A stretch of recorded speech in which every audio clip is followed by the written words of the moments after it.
Mardi 25 mars 2025, l'amour est l'accomplissement de la loi. Nous vous accueillons de nouveau sur votre chaîne L'Aventure dans la Parole. Nous partageons ensemble chaque jour des réflexions importantes pour notre foi en Dieu. Nous prions pour que aujourd'hui encore, par le Saint-Esprit, la paix et la grâce de Dieu nous soient données dans l'étude de sa parole. Notre communauté s'agrandit et c'est grâce à vous.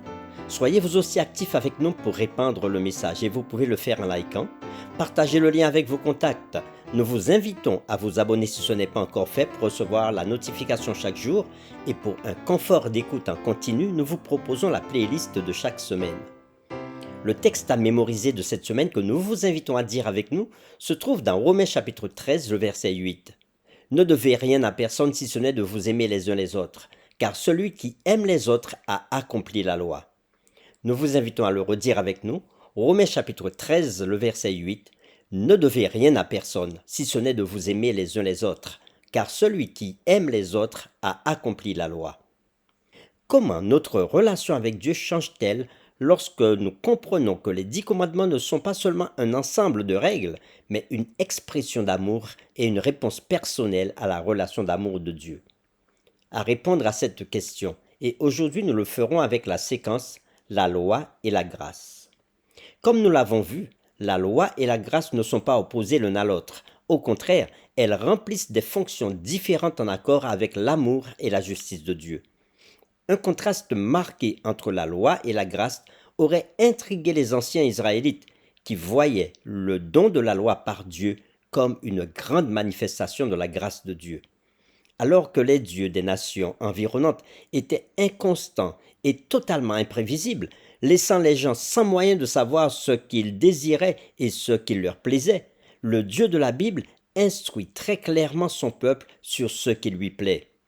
Et ce qui lui plaît est juste ce qui va dans l'intérêt ultime de tout son peuple, individuellement et collectivement.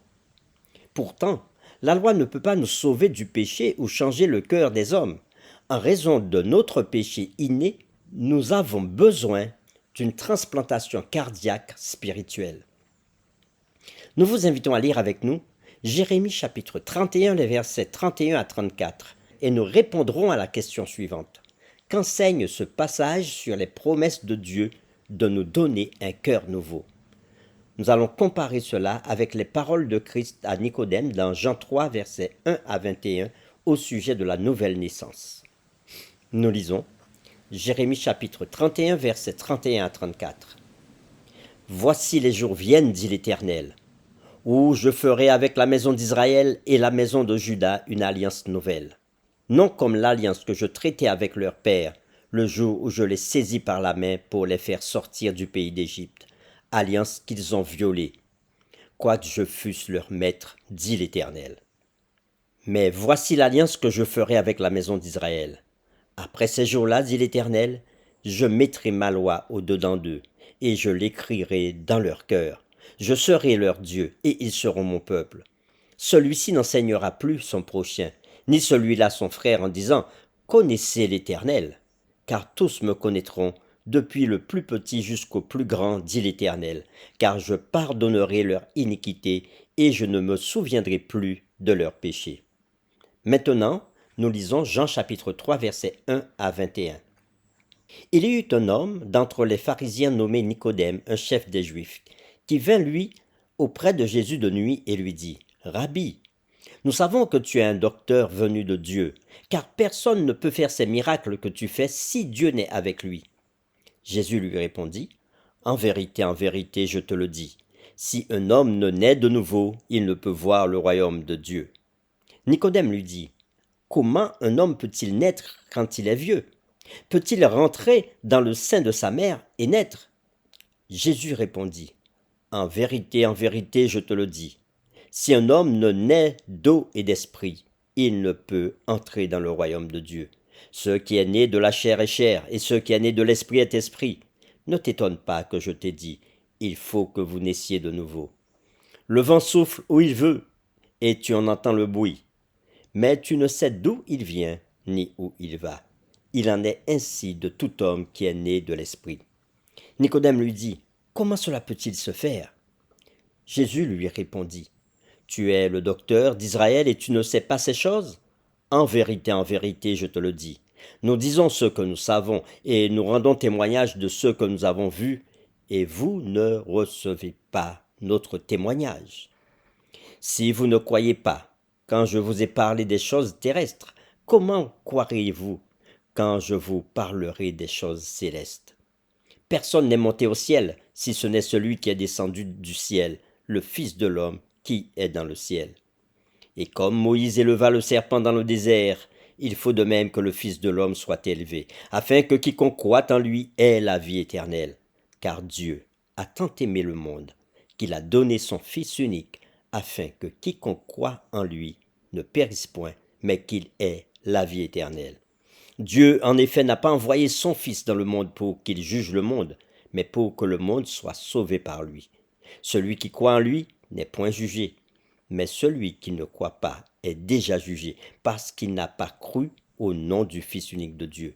Et ce jugement, c'est que, la lumière étant venue dans le monde, les hommes ont préféré les ténèbres à la lumière, parce que leurs œuvres étaient mauvaises. Car quiconque fait le mal hait la lumière, et ne vient point à la lumière, de peur que ses œuvres ne soient dévoilées. Mais celui qui agit selon la vérité vient à la lumière, afin que ses œuvres soient manifestées parce qu'elles sont faites en Dieu. Après avoir lu Jérémie chapitre 31, versets 31 à 34, nous répondons à la question suivante. Qu'enseigne ce passage sur les promesses de Dieu de nous donner un cœur nouveau?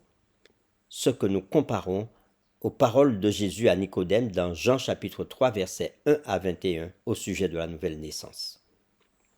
Les 10 commandements ont été inscrits par Dieu lui-même sur des tables de pierre. Mais la loi devait aussi être écrite dans le cœur du peuple de Dieu. Idéalement, la loi d'amour de Dieu ne serait pas extérieure à nous, mais interne à notre caractère même. Dieu seul peut inscrire sa loi dans les cœurs humains. Il a promis de le faire pour son peuple de l'Alliance. Nous ne pouvons pas nous sauver nous-mêmes en observant la loi. C'est plutôt par la grâce que nous sommes sauvés et par le moyen de la foi, non pas de nous-mêmes, mais comme un don de Dieu. C'est ce que nous dit l'apôtre Paul dans Éphésiens chapitre 2, verset 8. Nous n'observons pas la loi pour être sauvés, mais nous observons la loi parce que nous sommes déjà sauvés. Nous n'observons pas la loi pour être aimés, mais parce que nous sommes aimés, et donc nous désirons aimer Dieu et les autres. Au même moment, la loi nous révèle notre péché, nous montre notre besoin d'un Rédempteur, nous guide dans les meilleures voies de vie et révèle le caractère d'amour de Dieu. Pour terminer, réfléchissons à cette question. Qu'espérez-vous dans le jugement? Est-ce votre observance diligente et fidèle de la loi ou la justice du Christ qui vous couvre? Que vous dit votre réponse sur la fonction de la loi de Dieu concernant ce qu'elle peut ou ne peut pas faire?